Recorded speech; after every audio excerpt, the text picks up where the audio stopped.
Hello friends and welcome to borders and beyond. आप लोगों ने स्टोरीज सुन ही ली होगी that the Nepal prime minister has just resign.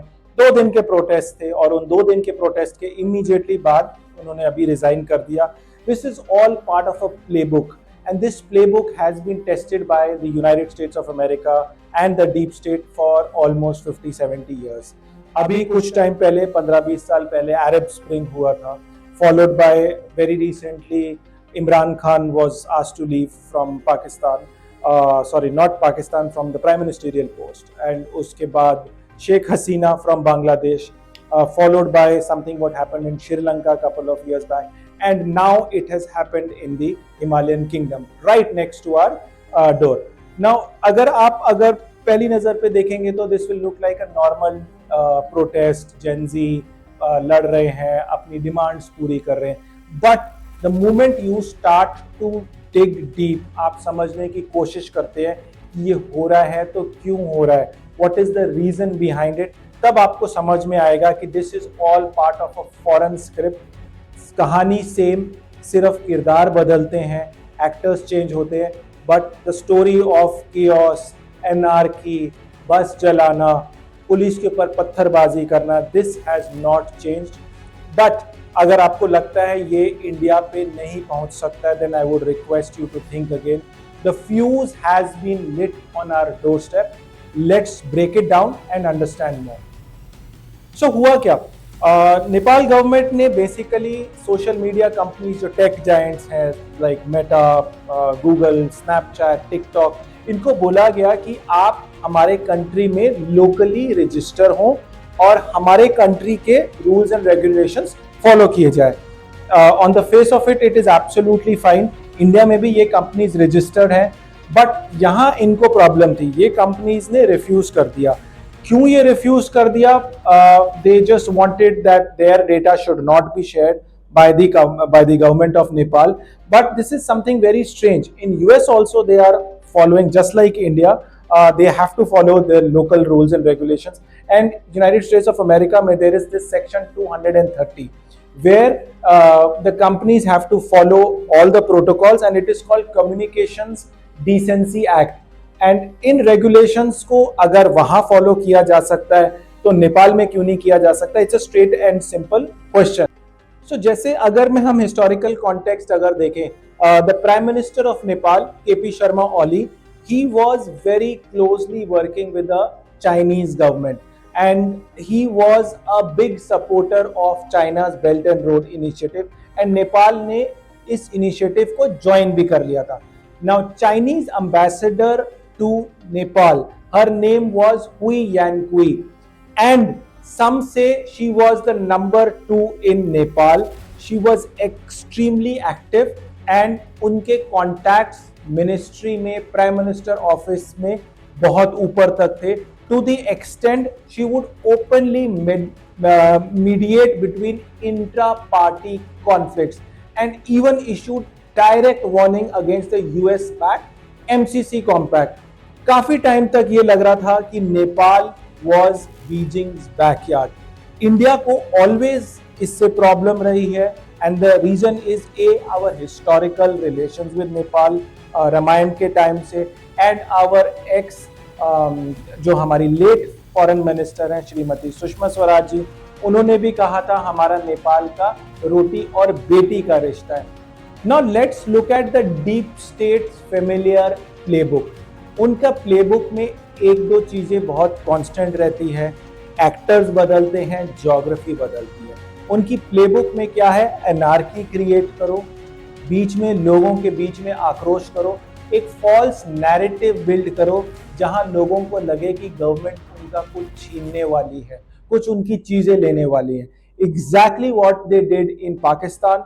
Imran Khan को हटाया, श्रीलंका में ये प्रोटेस्ट हुए, लास्ट ईयर बांग्लादेश में हुए जहां शेख हसीना को हटा के एक पपेट मोहम्मद यूनिस को लाया गया, and Mohammad Yunus met Bill Clinton और जैसे एक जूनियर सीनियर को जप्पी देता है और रिस्पेक्ट देता है, एग्जैक्टली वही था।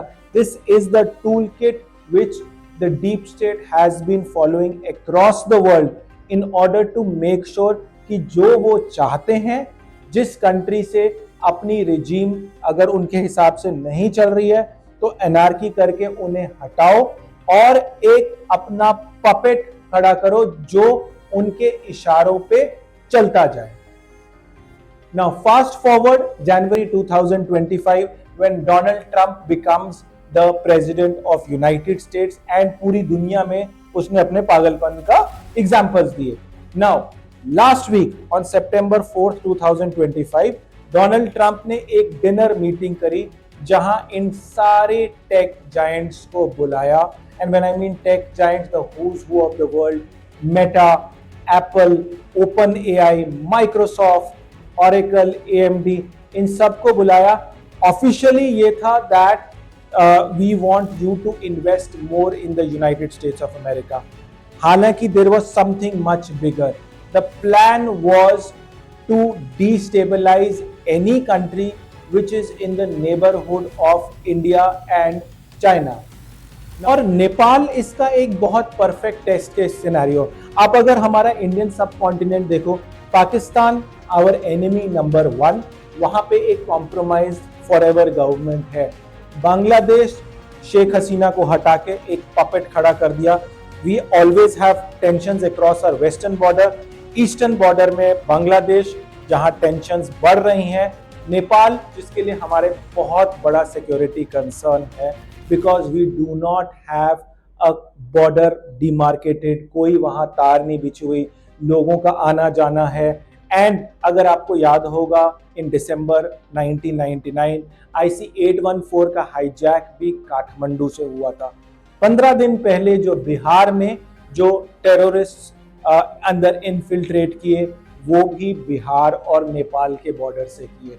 सो from the region point of view, from US, the most important thing is the Nepal is right under China which is their enemy number 1, and foothills में India which is going to be their enemy number 1 because of us being young country, a large country, so 1.4 billion and growing from $4 trillion. The expectations is that we would be 10, 15, 20 and beyond.